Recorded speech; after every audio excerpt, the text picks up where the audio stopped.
The sun beat down on Justice Eleanor Washington's blue sedan as she drove through the streets of Baltimore. She hadn't been back to her old neighborhood in months, not since her mother's birthday. The familiar buildings brought back memories of playing double dutch on the sidewalk and her father teaching her to ride a bike in the park. Eleanor smiled to herself. From these humble streets to the Supreme Court of the United States, her parents would have been so proud. Her father had passed away 10 years ago, but she could still hear his voice. Education is the one thing nobody can take from you, Ellie. She adjusted the air conditioning and checked her watch. She was running a bit early for lunch with her childhood friend Patricia, who still lived in the neighborhood and worked as a high school principal. Eleanor had dressed casually today. Jeans, a simple blouse, and minimal jewelry. Days when she could step away from her formal robes were precious to her. The wail of a police siren cut through her thoughts. Eleanor glanced in her rearview mirror and saw flashing lights. She checked her speedometer. She wasn't speeding. Perhaps a taillight was out. She signaled and pulled over to the side of the road, reaching for her purse to get her license and registration. Through her mirror, she watched a white officer step out of the patrol car, tall, broad-shouldered, with a rigid posture that spoke of someone who took himself very seriously. His nameplate read, Mercer. Eleanor rolled down her window and waited with her hands visible on the steering wheel, a habit her brothers had taught her years ago. "License and registration," Officer Mercer said, not bothering with a greeting. His voice had an edge to it that immediately put Eleanor on alert. "Of course, officer. May I ask why I've been pulled over?" Eleanor kept her tone respectful but firm. Officer Mercer's eyes narrowed. "You rolled through that stop sign back there." Eleanor was certain she had come to a complete stop, but she nodded. "I see. I apologize if that's the case. Let me get my documents for you." She reached slowly for her purse and retrieved her license and the registration from the glove compartment. As she handed them over, she noticed Officer Mercer's expression change as he read her name. "Eleanor Washington?" He looked at her with suspicion. "Says here you're from D.C. "Yes, that's correct. I'm visiting my old neighborhood. I grew up here." The officer studied her license more carefully, then looked back at her with disbelief. "This says you're a federal judge?" "Yes, I serve on the Supreme Court," Eleanor said simply, not trying to flaunt her position but answering honestly. Officer Mercer let out a short laugh. "Right. And I'm the president." Eleanor blinked, taken aback by his response. "I assure you, Officer Mercer, that is my occupation." "Look, lady, I don't appreciate being lied to. We get all kinds in this neighborhood trying to talk their way out of tickets. But claiming to be on the Supreme Court? That's a new one." Eleanor took a deep breath. This wasn't the first time she'd faced disbelief, though usually not quite so blunt. "Officer, I understand your skepticism. If you'd like to verify my identity, you're welcome to do so." Mercer handed back her license with a dismissive flick of his wrist. "Sure, I'll just call up the Supreme Court and ask if they're missing a judge today." His sarcasm was thick. "Step out of the vehicle, please." "May I ask why that's necessary?" Eleanor asked, her calm beginning to fray at the edges. "Because I said so, ma'am." His emphasis on the last word made it sound like an insult. "And because I think we need to have a chat about making false statements to a police officer." Eleanor carefully opened her door and stepped out, keeping her movements deliberate and slow. She stood straight, her 5'6" frame dwarfed by the officer's 6'+ height. "Turn around and put your hands on the vehicle," Officer Mercer ordered. "Officer, is this really necessary? I haven't done anything wrong." "Ma'am, when I give you an instruction, I expect you to follow it. Now turn around." Eleanor complied, placing her hands on the warm metal of her car.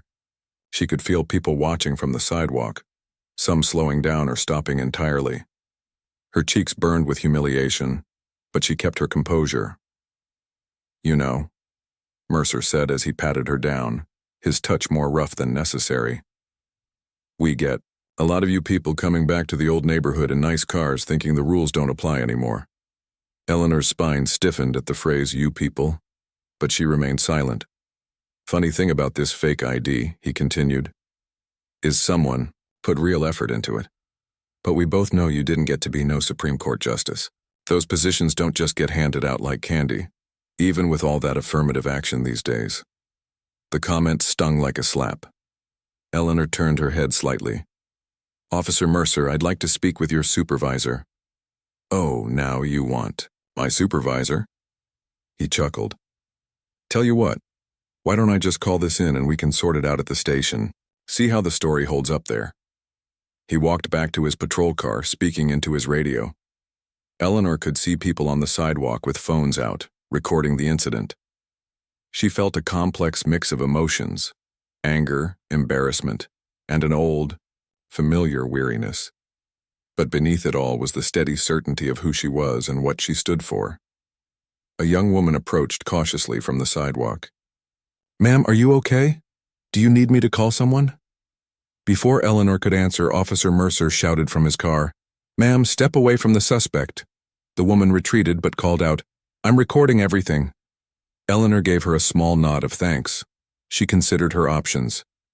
She could continue to try reasoning with this officer, who clearly had no intention of believing her.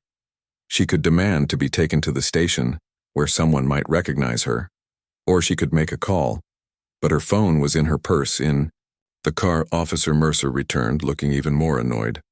Backup's on the way. You can explain your story to all of us. Officer, this is completely unnecessary. I am who I say I am. You can easily verify this with a simple internet search. Oh, I'm sure there's plenty about you on the internet, he said with a smirk. Probably all kinds of important things you've done. Eleanor felt her patience wearing thin. Officer Mercer, I understand you're doing your job, but your conduct is unprofessional and your comments are inappropriate. I would prefer to wait for your supervisor before continuing this conversation. Listen to you, using all those fancy words. Think that makes you sound like a judge? He leaned closer. Let me tell you something. I've been on this beat for 15 years. I know every type of con and every story in the book. You might have fooled someone with that ID, but you're not fooling me. A second patrol car pulled up behind Officer Mercer's. A younger officer with Rodriguez on his nameplate stepped out and approached. What have we got, James? Officer Rodriguez asked. Woman claims she's a Supreme Court justice, Mercer said, with a laugh. Got a fancy fake ID and everything, probably stolen the car too. Rodriguez looked at Eleanor, and she saw a flicker of recognition cross his face. Ma'am, could you state your full name for me, please? Justice Eleanor Marie Washington, Associate Justice of the Supreme Court of the United States, she replied, clearly. Rodriguez's eyes widened slightly. He pulled Mercer aside, speaking in a low voice that Eleanor couldn't quite hear. Mercer's face darkened as he listened, and he glanced back at Eleanor with a mix of disbelief and growing uncertainty. That's impossible, he said loudly enough for Eleanor to hear. No way she's actually… Look her up on your phone, Rodriguez suggested quietly. Mercer pulled out his phone, his fingers tapping aggressively. Eleanor watched as his expression shifted from skepticism to shock. He looked up at her, then back at his phone, then at his partner. This is a problem, he muttered. Rodriguez approached Eleanor. Ma'am, I apologize for the confusion. Could I see your ID again, please? Eleanor nodded toward her car. My purse is on the passenger seat. Rodriguez retrieved her purse and handed it to her. She took out her ID card again along with a small leather folder. She opened it to reveal her Supreme Court identification. Officer Rodriguez, I understand mistakes happen. However, Officer Mercer's conduct has been unacceptable.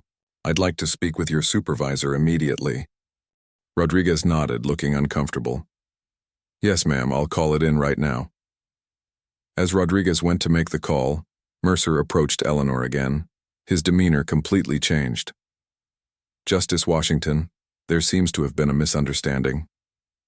That's one way to put it, Eleanor replied, her voice cool but controlled. If you'd just told me, I did tell you, Officer Mercer. Multiple times. You chose not to believe me and instead made several inappropriate comments that I found deeply offensive. Mercer's face flushed red. I was just doing my job. People claim to be all sorts of things. Your job is to serve and protect all citizens. With respect and dignity, Eleanor cut in. Not to make assumptions based on appearance or neighborhood. A small crowd had gathered at a respectful distance, many still recording. Eleanor knew this incident would likely be online within minutes. She thought of her colleagues on the court, of the dignity of her position. But she also thought of all, the people who didn't have the protection of a title, who faced these interactions every day without cameras or recognition to shield them. Rodriguez returned. Supervisor's on his way. He's, bringing the captain too. Eleanor nodded. The sun continued to beat down, but a different kind of heat was building now, one that would soon change everything. The wait for the supervisor felt endless. Eleanor stood beside her car, the summer heat making her blouse stick to her back. Officer Rodriguez had at least offered her a bottle of water, which she'd accepted with a nod. Officer Mercer kept his distance now, occasionally glancing at her with a mixture of disbelief and growing dread. The crowd of onlookers had grown. Eleanor recognized a few faces from her childhood, people who had known her parents, who had watched her grow up. Some nodded at her in silent support. She felt both comforted and deeply saddened by their presence. How many times had they witnessed scenes like this where the ending wasn't a supervisor rushing to make things right? Justice Washington? A woman in her 50s approached cautiously, her eyes wide with recognition. It's me, Denise Jones. I used to babysit you when you were little. Eleanor's face softened. Mrs. Jones, of course I remember you. It's been years. Officer Rodriguez stepped forward. Ma'am, please stay back. It's all right, Eleanor said. Mrs. Jones is an old family friend. Denise Jones looked from Eleanor to the officers, understanding the situation immediately. Is everything okay here? There's been a misunderstanding, Eleanor explained, keeping her voice steady. We're waiting for the supervisor to sort it out. A misunderstanding? Mrs. Jones raised an eyebrow, her meaning clear to everyone present. She turned to Officer Mercer. Do you know who this woman is? Her father was a pastor at First Baptist for 30 years. Her mother taught at the high school. This family helped build this community. Mercer shifted uncomfortably, but said nothing. It's all right, Mrs. Jones, Eleanor said gently. Thank you for your concern. I'm staying right here, Mrs. Jones said firmly, crossing her arms. She moved to stand near the growing crowd, her presence adding a layer of hometown protection. Another police car pulled up, this one unmarked. A middle-aged man in a white shirt with captain's bars stepped out, followed by a sergeant.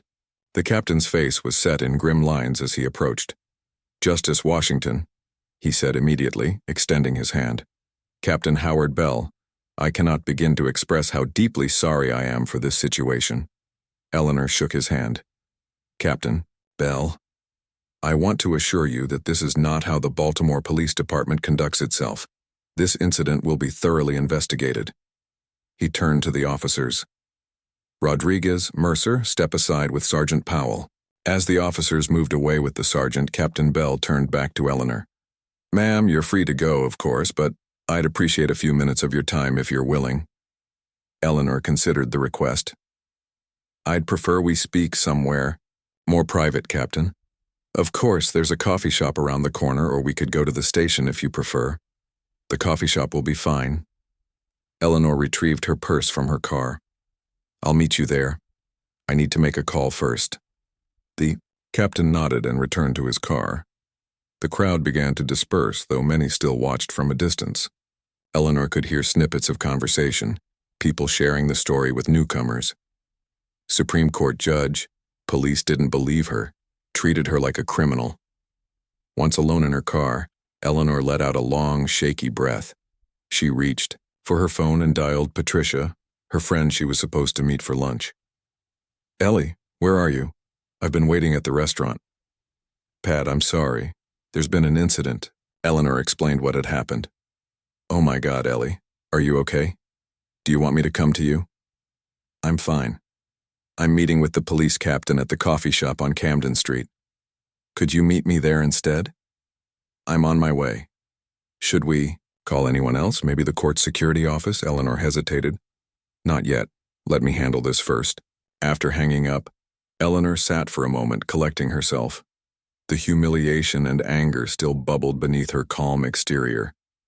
In her 20-year career as a judge, she had faced skepticism, disrespect, and outright hostility. But something about this incident, happening here in her childhood neighborhood, cut deeper than most. She drove the short distance to the coffee shop, where Captain Bell was already waiting at a corner table. The other patrons glanced curiously at them as Eleanor sat down. A server approached immediately. "Just water for me, thank you," Eleanor said. "Same," the captain added. When they were alone, Captain Bell leaned forward. "Justice Washington, I want to personally apologize for Officer Mercer's conduct. It was unacceptable." "Yes, it was," Eleanor agreed, offering no easy absolution. "His words and actions went beyond a simple mistake or misidentification, Captain. They revealed a troubling attitude." The captain nodded grimly. "I'm not going to make excuses. Officer Mercer has had issues before. Nothing that reached this level, but there have been complaints. And yet he's still on patrol in a predominantly black neighborhood." Captain Bell had the grace to look uncomfortable. "He's been through sensitivity training twice. His last performance review showed improvement."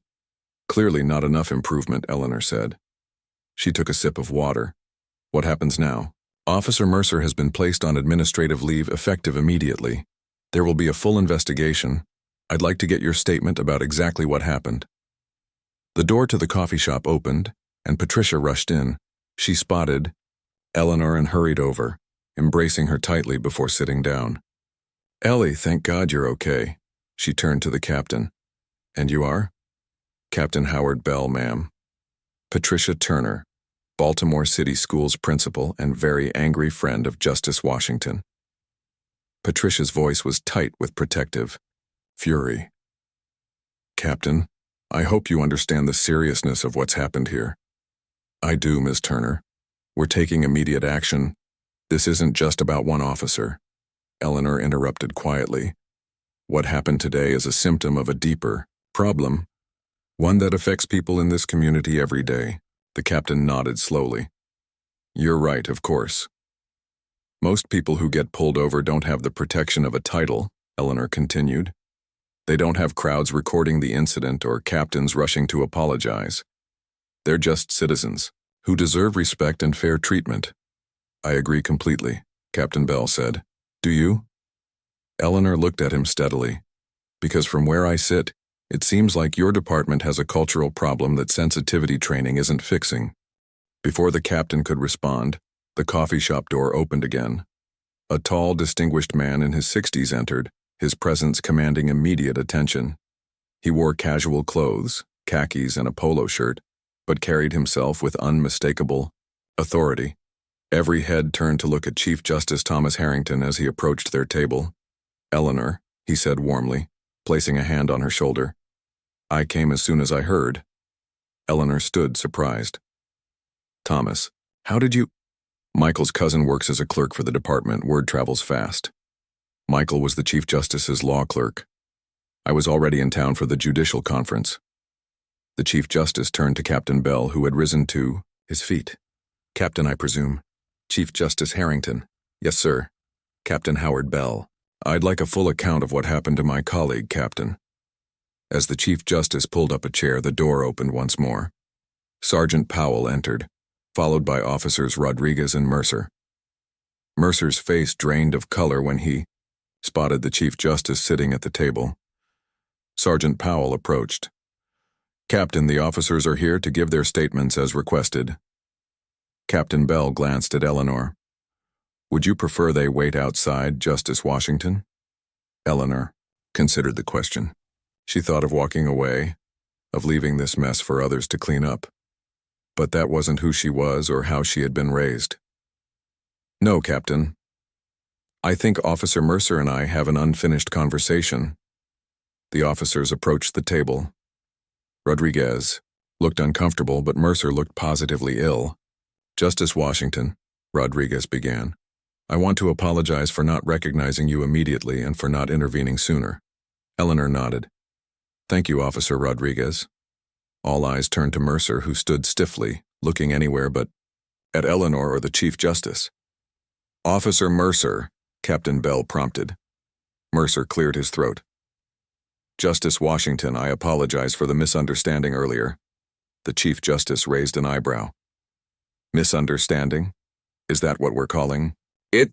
Sir, I believe, the Chief Justice said calmly, that Justice Washington deserves more than a formulaic non-apology for what was clearly inappropriate conduct. Eleanor watched Mercer struggle. Part of her felt sympathy for him, standing before two Supreme Court justices, his career hanging by a thread, but a larger part remembered his sneering comments, his dismissal of her identity, his casual cruelty. Justice Washington, Mercer began again, his voice strained. I behaved unprofessionally. My comments were inappropriate and disrespectful. There's no excuse for how I treated you. Eleanor met his eyes. No, there isn't. But the greater concern is how you might treat others who don't have my position or resources. Do you understand that? Mercer swallowed hard. Yes, ma'am. This isn't just about me, Officer Mercer. It's about every person in this community who deserves to be treated with dignity, regardless of who they are or what you assume about them. The coffee shop had fallen completely silent, everyone watching the drama unfold. Patricia squeezed Eleanor's hand under the table in silent support. Chief Justice Harrington leaned forward. Captain Bell, I think we need to have a more comprehensive discussion about department policies and training. Perhaps we should continue this conversation at the station. Captain Bell nodded quickly. Of course, sir. We can go right now. Good. The Chief Justice turned to Eleanor. Will you join us, Eleanor? Your perspective would be invaluable. Eleanor looked at her friend Patricia, then at the officers, and finally at her longtime colleague. What had started as a simple trip to her old neighborhood had become something much more significant. Perhaps this was an opportunity, painful as it was, to make a real difference. Yes, she said finally. I'll come. But first, I need to call the court. They should be informed about what's happened. As she reached for her phone, she caught Mercer's eye once more. The officer looked away quickly, but not before Eleanor saw something that gave her pause. Not just fear or regret, but a flicker of something else. Understanding, perhaps, or the beginning of it. It wasn't enough. Not nearly enough. But it was something to build on. The police station buzzed with nervous energy. Word had spread quickly that two Supreme Court justices were in the building, and everyone from desk sergeants to cleaning staff found reasons to pass by the conference room where the meeting was taking place. Inside, Eleanor sat next to Chief Justice Harrington at a long table. Across from them were Captain Bell, the department's legal counsel, a tense woman named Gina Porter, and the police commissioner himself, who had arrived breathless just minutes earlier. Officer Mercer sat at the far end of the table, looking like he wished the floor would open up and swallow him whole. Officer Rodriguez and Sergeant Powell stood against the wall, there to give their accounts if needed. Patricia had reluctantly gone back to her school after Eleanor assured her she was fine, but not before extracting a promise that Eleanor would call her later with every detail. Let me be clear about something, Chief Justice Harrington was saying, his deep voice filling the room. Justice Washington and I are not here to pursue personal grievances or to demand special treatment. We're here because what happened today highlights systemic issues that affect the constitutional rights of citizens. The commissioner, a political appointee named Richard Denton, nodded vigorously. We completely agree, Mr. Chief Justice. This incident is deeply regrettable, and we're committed to addressing any systemic issues it reveals. Eleanor noted how quickly the commissioner had pivoted to damage control mode. She glanced at Thomas, who caught her eye with a slight nod. They had worked together long enough to communicate without words. Commissioner Denton, Eleanor said, turning her attention to him. I appreciate those sentiments, but I'd like to know what specific actions you plan to take, not just regarding Officer Mercer, but to address the underlying culture that made his behavior possible. The commissioner looked startled at being directly addressed. Well, Justice Washington, we've already placed Officer Mercer on administrative leave pending a full investigation, and we'll certainly review our training protocols. I'd like to share something with you. Eleanor interrupted gently. She pulled out her phone and opened a social media app. This video of my detention was posted 20 minutes ago. It already has over 5,000 shares. She placed her phone on the table and they all watched the shaky footage of her standing, with her hands on her car while Officer Mercer made his comments about affirmative action and you people. The room fell silent when the video ended. The legal counsel, Ms. Porter, looked particularly pained. We have a serious problem, Eleanor continued, putting her phone away. And it's not just a public relations problem, though I imagine your office is already fielding calls. She nodded to the commissioner. It's a constitutional problem, it's a community trust problem, and most importantly, it's a human dignity problem. Chief Justice Harrington leaned forward. Let me add something to what Justice Washington has said. The Constitution isn't just a document we interpret in our chambers. It's a living promise to every American. When officers like Mercer treat citizens with contempt based on their race, they're not just being rude. They're undermining the foundational principles of our legal system. Officer Mercer shifted uncomfortably in his seat. Officer Mercer, the Chief Justice said, turning his attention to him directly. I'd like to hear your perspective. Why did you approach Justice Washington the way you did today? All eyes turned to Mercer, who looked like he might be sick. Sir, I was just doing my job. The stop was legitimate. That's not what I asked, the Chief Justice said, his voice remaining calm but taking on a sharper edge. I asked why you spoke to her the way you did. Why you made comments about affirmative action and you people. Why you refused to believe her when she told you who she was.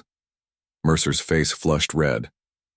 I didn't believe her claim because it seemed unlikely.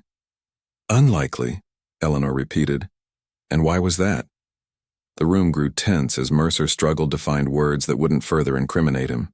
Officer Mercer, Eleanor said softly, I'm not trying to trap you. I genuinely want to understand. What made it so hard to believe that I could be who I said I was? Mercer looked at her directly for the first time. Ma'am, in my 15 years, on the force I've heard every story imaginable from people trying to get out of tickets. Claiming to be a Supreme Court justice just seemed impossible that someone who looks like me could hold such a position. Eleanor finished for him. Mercer didn't answer, but his silence was confirmation enough. Captain Bell cleared his throat. Justice Washington, I want to assure you that Officer Mercer's views don't reflect the department's values or training. Don't. They, Eleanor challenged, because from where I stand, his actions didn't occur in a vacuum. They were shaped by a culture that allowed them. The door to the conference room opened, and a young officer poked his head in. Sorry to interrupt, but there's a crowd gathering outside. News vans, too. The commissioner stood up immediately. I'll need to make a statement. He looked panicked. Ms. Porter, draft something quickly. Chief Justice Washington, would you be willing to stand with me? Show unity? Eleanor exchanged a glance with Thomas, who gave a small shake of his head. I think not, Commissioner, Eleanor said. This isn't about a photo opportunity. It's about real change. The young officer at the door spoke again. There's someone else here, too. Says he knows Justice Washington. An older gentleman, Reverend Taylor from First Baptist. Eleanor's expression softened. Pastor Taylor. He was my father's closest friend. He officiated at his funeral. Should I? The officer gestured uncertainly. Please ask him to come in, Eleanor said. A few moments later, a dignified man in his 70s entered the room. Reverend Taylor had been a fixture in the community. For decades, his moral authority respected even by those who never attended his church. Eleanor, he said warmly, opening his arms. When I heard what happened, I had to come. Eleanor stood and embraced him. Pastor Taylor, thank you for being here. The Reverend turned to the room, his gaze settling on Officer Mercer. Young man, do you know who this woman is? Not just her title, but who she truly is.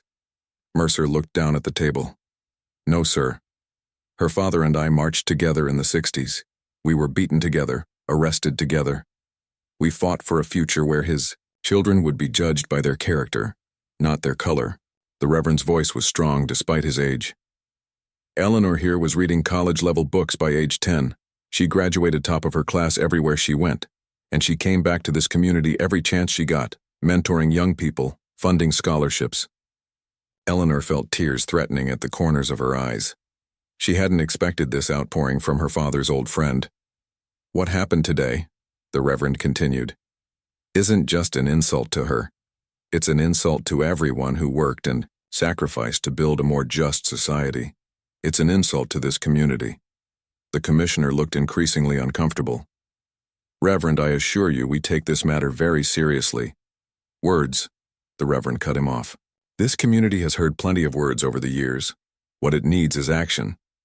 Chief Justice Harrington stood. Reverend Taylor is right, and I believe I have a proposal that might help translate words into action. All eyes turned to him.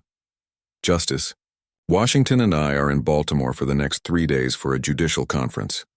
What if we were to conduct a special training session for your officers? Not the usual sensitivity training, but a constitutional rights seminar from the perspective of the Supreme Court. Captain Bell's eyes widened. You'd be willing to do that? I would, the Chief Justice said, and I believe Justice Washington would join me. He looked at Eleanor questioningly. Eleanor considered the offer. Part of her wanted nothing more than to leave this station and never look back. But another part, the part raised by parents who believed in service and community, knew this was an opportunity to make a real difference. Yes, she said finally, I would be willing to do that, on one condition. Name it, the commissioner said quickly. Officer Mercer must attend, Eleanor said, looking directly at the officer. And he must participate fully. Mercer's head snapped up, surprise evident on his face. Furthermore, Eleanor continued, I want community representatives present. Pastor Taylor, principals from local schools, community organizers. This isn't just about police training, it's about rebuilding trust. The room fell silent as everyone absorbed her proposal. I think that's an excellent idea, Chief Justice Harrington said, breaking the silence. Commissioner Captain, what, do you say? The commissioner looked like he'd just been thrown a lifeline. We would be honored to host such a training, and we fully support including community representatives. Captain Bell nodded. Absolutely, we'll make all the necessary arrangements. Officer Mercer still looked stunned. Ma'am, he said, addressing Eleanor directly. Why would you do this? After how I treated you? Eleanor regarded him thoughtfully. Officer Mercer, do you know what the word justice actually means? He shook his head slightly. It's not just about punishment for wrongdoing. It's about restoration, about making things right. She paused. I don't believe firing you and moving on would solve the underlying problems. But perhaps education and understanding might help. The Reverend placed a hand on Eleanor's shoulder. Your father would be proud, he said quietly. Outside, they could hear the crowd growing larger. News of what had happened was spreading quickly through the community and beyond. What had started as a routine traffic stop had become something much bigger, a moment that might actually lead to meaningful change. Chief Justice Harrington checked his watch. I suggest we begin planning the logistics for this training immediately. The sooner we act, the more momentum we'll maintain. As the officials began discussing dates and venues, Eleanor stepped aside with Pastor Taylor. Thank you for coming, she said. Seeing a familiar face means more than you know. The pastor squeezed her hand. Your father always said you would change the world. He was right. Eleanor smiled, though her eyes remained serious. This is just one police department in one city. Every great change starts somewhere, the pastor replied. And sometimes it starts with a terrible mistake and the courage to address it. Through the window, Eleanor could see the crowd outside, community members, reporters, curious onlookers. Word was spreading, and with it, perhaps, the beginnings of hope for something better. 2 days later, The community center next to First Baptist Church was filled to capacity. Rows of folding chairs had been set up to accommodate the police officers, community members, and local officials who had been invited to the special training session. At the front of the room, a simple table had been placed with 3 chairs, one for Chief Justice Harrington, one for Justice Washington, and one that currently sat empty. Eleanor stood near the back entrance watching people file in. The energy in the room was a mix of excitement, curiosity, and tension. Police officers in uniform sat together in a block, their postures stiff and formal. Community members clustered in their own groups, many speaking in hushed tones, occasionally glancing at the officers with expressions ranging from hope to skepticism. "Quite a turnout," Thomas said, appearing at her side. The Chief Justice looked more casual than usual in a button-down shirt without a tie, though he still carried himself with the natural dignity that had made him respected across the political spectrum. "More than I expected," Eleanor admitted. "The commissioner must have made it mandatory for the entire force." Thomas nodded. "And Pastor Taylor worked his own magic with the community. I heard he personally called every church, school, and community organization in the district." "That sounds like him," Eleanor said with a small smile. "He and my father were cut from the same cloth, never could resist organizing people for a good cause." Their conversation was interrupted by the arrival of Captain Bell, who approached with a concerned expression. "Justice Washington, Chief Justice Harrington," he said in a low voice. "We may have a problem. Officer Mercer is reluctant to participate. He's in my office now, saying he'd rather face suspension than sit in that empty chair at the front." Eleanor frowned. "The whole point was for him to be part of this." "I know, ma'am, I've told him that, but he feels like he's being set up for public humiliation." Thomas and Eleanor exchanged a look. "Perhaps one of us should speak with him," Thomas suggested. "I'll go," Eleanor said. "Captain, would you show me to your office?" As Eleanor followed Captain Bell through the back hallways of the community center, she thought about what she would say to Officer Mercer. The man had been hostile and disrespectful to her, had made assumptions based solely on her race, and had abused his authority. Part of her felt he deserved whatever discomfort he was feeling now. But another part, the part that had spent a career weighing justice against mercy, knew that public shaming rarely led to genuine change. Captain Bell stopped at a door. "He's in here, ma'am. Would you like me to come in with you?" "No, thank you. I think we'll speak privately." When Eleanor entered the office, Officer Mercer jumped to his feet. He looked even more uncomfortable in his dress uniform than he had in the station 2 days ago. "Justice Washington," he said stiffly, "I was just explaining to the captain that you don't want to participate." Eleanor finished for him, closing the door behind her. "May I ask why?" Mercer's jaw tightened. "With all due respect, ma'am, I feel like I'm being set up as some kind of example. Everyone out there knows what happened. They're waiting to see me squirm." Eleanor considered him for a moment, then gestured to a chair. "Please sit down." Mercer hesitated, then sat.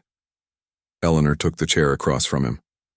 "Officer Mercer, do you know why I became a judge?" The question seemed to catch him off guard. "No, ma'am. My father was a pastor, as you've heard. But before that, he was a civil rights activist. When I was a little girl, he was arrested during a peaceful protest. The judge in his case dismissed all charges, saying that the real crime would be to punish someone for exercising their constitutional rights." Eleanor paused, remembering. "That judge looked like you, not like me. But he saw my father as a human being deserving of dignity and fair treatment under the law." Mercer said nothing, but his posture had softened slightly. "That moment showed me the power of the law when applied justly," Eleanor continued. "It's why I went to law school, why I became a judge, and ultimately, why I was honored to accept a nomination to the Supreme Court. Because I believe in the possibility of justice, even when history suggests it's unlikely. Ma'am, I appreciate the story, but I'm not trying to set you up for humiliation, Officer Mercer. I'm trying to create an opportunity for understanding, not just for you, but for everyone in that room." She leaned forward slightly. "The easy path for me would have been to file a complaint give a few news interviews, and move on. The easy path for you would be to accept your suspension and keep your head down until this blows over. Mercer looked down at his hands.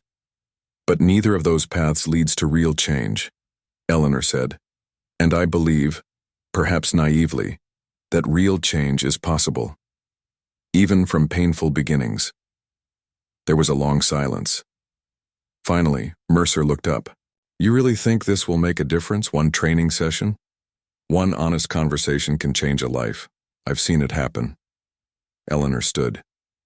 The choice is yours, Officer Mercer, but I hope you'll join us. She walked to the door, then paused. And for what it's worth, that empty chair at the front isn't just for you. I've invited officers and community members to take turns sitting there throughout the session to share their perspectives. You're not being singled out. You're being included. With that, she left the office and made her way back to the main room. Thomas was already at the front, chatting with Pastor Taylor and some local officials. He raised an eyebrow at her in silent question. Eleanor gave a small shrug in response. She had said her piece. The rest was up to Mercer. As Eleanor took her place at the front table, she scanned the crowd. Her friend Patricia sat in the second row, giving her an encouraging thumbs up. Several other familiar faces from the neighborhood were scattered throughout the audience. Eleanor recognized Mrs. Jones, who had approached her during the traffic stop, sitting with a group of older women who had known Eleanor's parents. At exactly 10 a.m., Pastor Taylor stepped up to the microphone. Good morning, everyone. Thank you for joining us for this important conversation. Before we begin, I'd like to thank Justice Eleanor Washington and Chief Justice Thomas Harrington for turning a troubling incident into an opportunity for growth and understanding. There was a round of applause. Eleanor noticed some of the officers joining in while others sat with their arms crossed. We're here today not to point fingers, the pastor continued, but to build bridges, to listen to each other and learn from each other. So I ask that everyone participate with an open heart and an open mind. He gestured to Eleanor and Thomas. I'll now turn the floor over to our distinguished guests who have generously agreed to share their expertise on constitutional rights and equal justice under the law. Thomas stood first, approaching the microphone with the same measured dignity he brought to the Supreme Court bench. Thank you, Pastor Taylor. Before we begin the formal portion of our discussion, I want to emphasize that this is not a lecture. It's a conversation. Justice Washington and I have our perspectives, but we recognize that each of you, officers and community members alike, bring valuable insights to this topic. He gestured to the empty chair at their table. Throughout our session today, we'll invite different voices to join us at the front. We hope to hear from officers about the challenges they face in upholding constitutional rights while doing their difficult jobs. And we hope to hear from community members about their experiences and expectations. As Thomas continued his introduction, the back door opened quietly. Eleanor glanced over to see Officer Mercer slip into the room, still looking uncomfortable but present. He took a seat in the last row, next to Officer Rodriguez, who nodded at him with what looked like respect. Thomas was now explaining the basic framework of constitutional rights in everyday police interactions. He had a gift for making complex legal concepts accessible without oversimplifying them. The audience listened attentively, including the officers who had initially seemed resistant. Now, Thomas said, I'd like to invite Justice Washington to speak about equal protection under the law and how unconscious bias can undermine this fundamental principle. Eleanor took her place at the microphone. As she began to speak, she noticed Captain Bell leaning over to whisper something to Officer Mercer.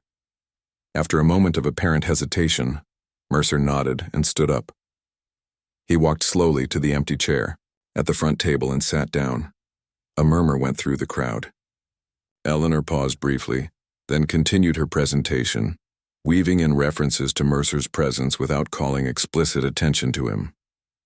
When we talk about equal protection, she said, we're talking about something that sounds simple, but can be extraordinarily difficult to implement in practice.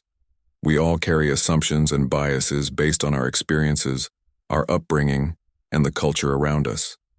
The challenge is to recognize those biases and prevent them from affecting how we treat others, especially for those in positions of authority. She glanced at Mercer, who was listening intently, his expression unreadable. I've been on both sides of this equation, Eleanor continued. As a judge, I've had to constantly check my own assumptions to ensure I'm applying the law fairly. And, as a citizen, I've experienced moments when others' assumptions about me led to unfair treatment. A hand went up in the audience, one of the officers. Yes? Eleanor said, gesturing for him to speak. Ma'am, with all due respect, it's not always about bias. Sometimes it's about safety. We have to make split-second decisions based on limited information. Eleanor nodded. That's an excellent point, and it highlights the complexity of this issue. The challenge is distinguishing between legitimate safety concerns and unconscious bias, especially when the two can be tangled together. Another hand went up, this time from a young community activist Eleanor had met through Pastor Taylor. But how do we address that when the split-second decisions always seem to go the same way? When certain communities are consistently treated with more suspicion than others?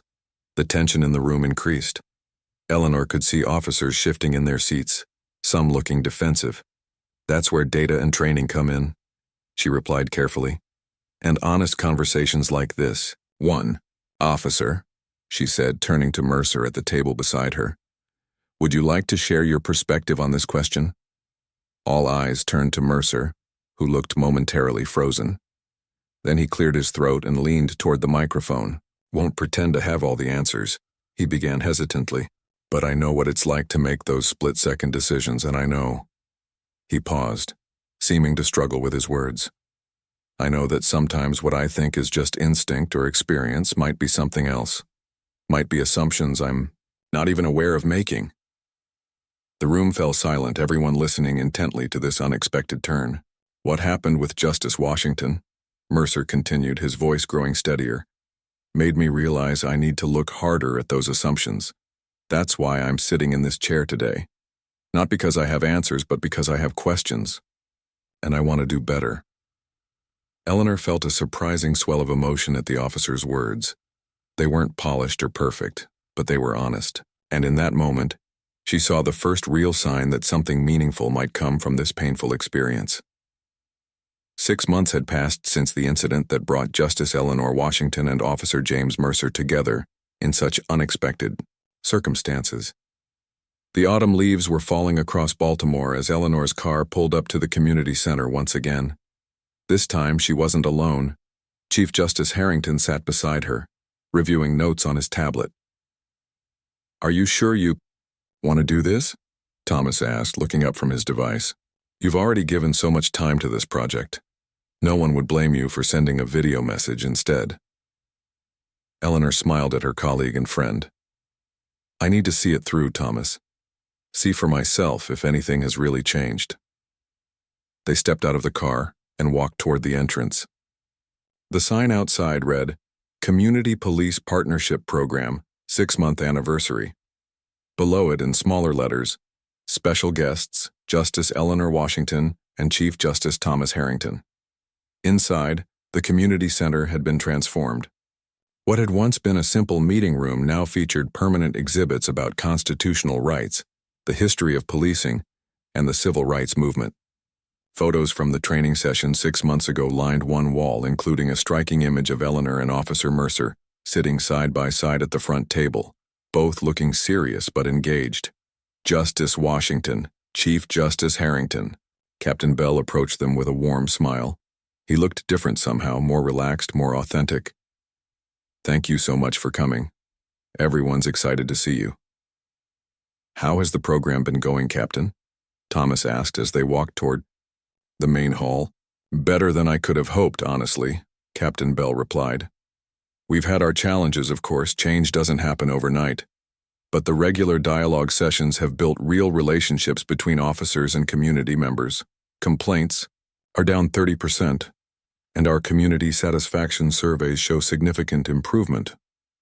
And Officer Mercer? Eleanor asked quietly. Captain Bell's expression grew thoughtful. He's been surprising. After your visit, he volunteered to become one of our community liaison officers. requested additional training in constitutional law. He's become one of our most dedicated participants in the program. Eleanor nodded, pleased but not entirely surprised. She had sensed something in Mercer during that training session, a genuine desire to grow. Once he got past his defensiveness, the main hall was filled with people, officers in uniform mingling with community members, local officials chatting with school children, Pastor Taylor deep in conversation with the police commissioner. A podium had been set up at the front, with chairs arranged for various speakers. Eleanor scanned the crowd, recognizing many faces from her previous visits. Her friend Patricia waved from across the room, where she was showing a group of high school students a display about careers in law. Mrs. Jones and her friends from the neighborhood were serving refreshments, exchanging easy banter with young officers. And there, near the back wall, stood Officer Mercer. He was speaking with a group of cadets from the police academy, gesturing toward one of the constitutional rights displays.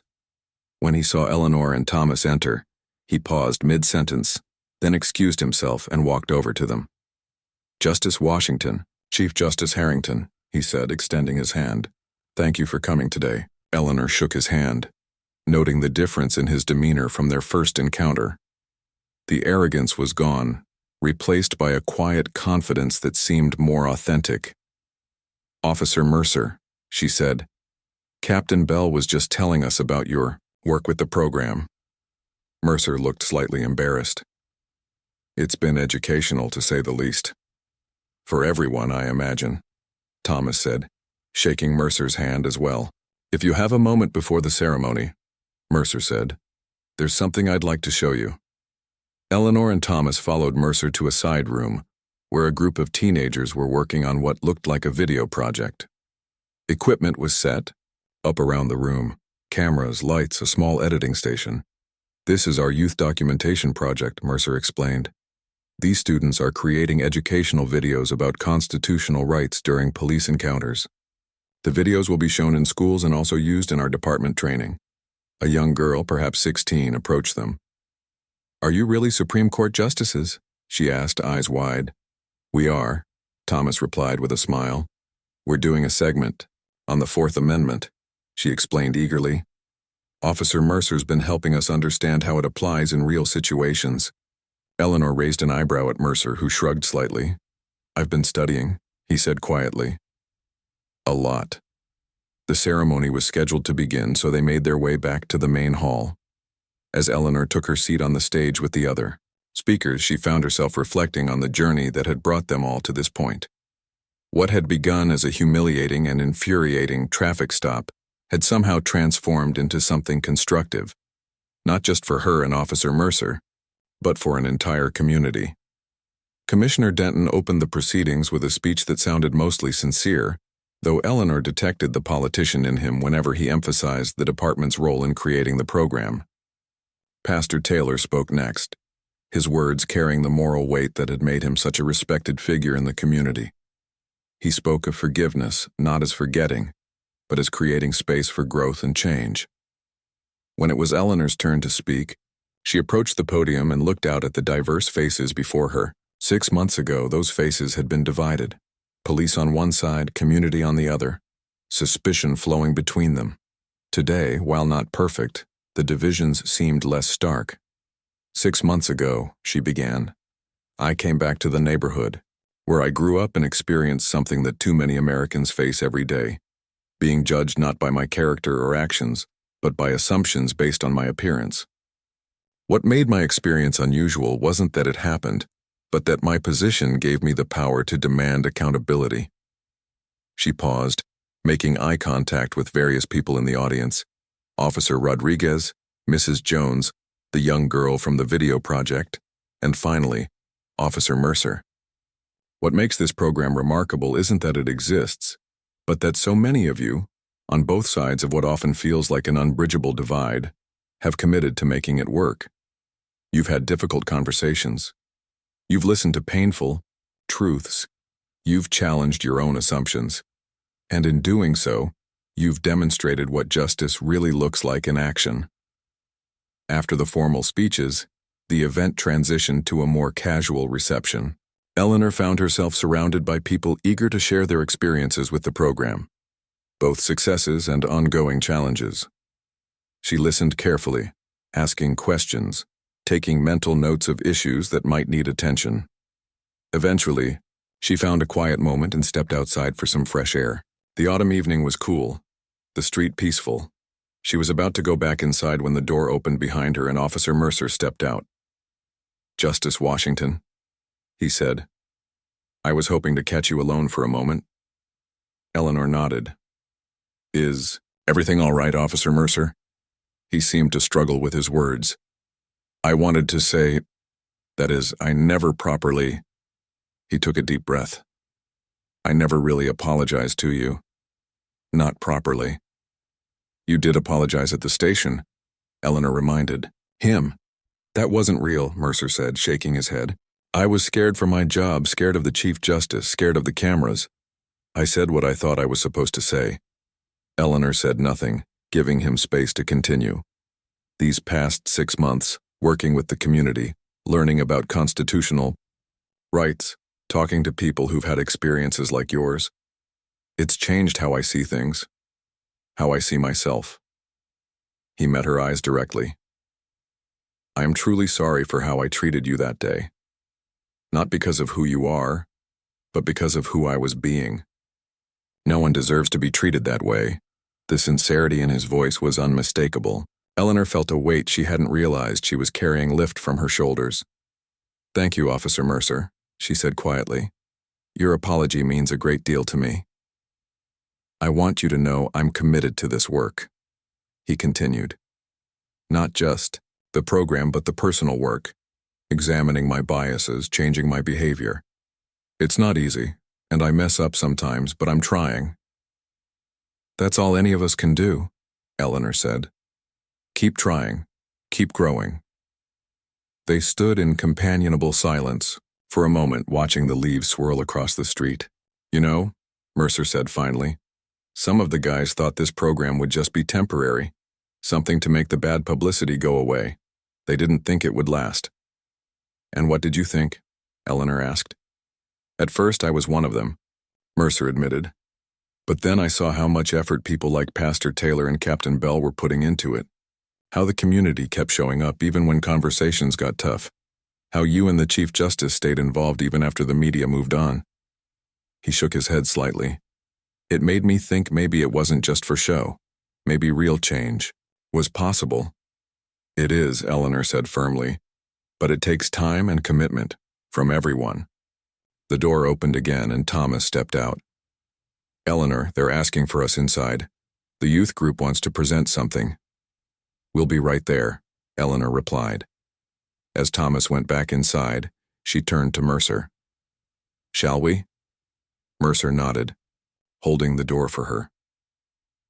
As they walked back into the community center, Eleanor felt a sense of cautious hope. The work was far from over. One program in one city couldn't solve centuries of mistrust and systemic issues. But it was a start. A real, meaningful start. Inside, the young people from the video project had gathered at the front of the room. The girl who had spoken to them earlier stepped forward with a tablet in her hand. "Justice Washington, Chief Justice Harrington, we wanted to show you a preview of our first educational video. It's called Know Your Rights, Know Your Responsibilities." As the lights dimmed and the video began to play, Eleanor watched the faces around her, Officer Mercer and his colleagues, Pastor Taylor and the community elders, the eager young filmmakers, all focused on the screen where their collaborative work was displayed. It wasn't perfect. There would still be difficult days ahead, misunderstandings, setbacks. But in this moment, in this room, Eleanor saw what was possible when people chose understanding over division, growth over stagnation, and hope over cynicism. And that, she thought, was a form of justice worth fighting for.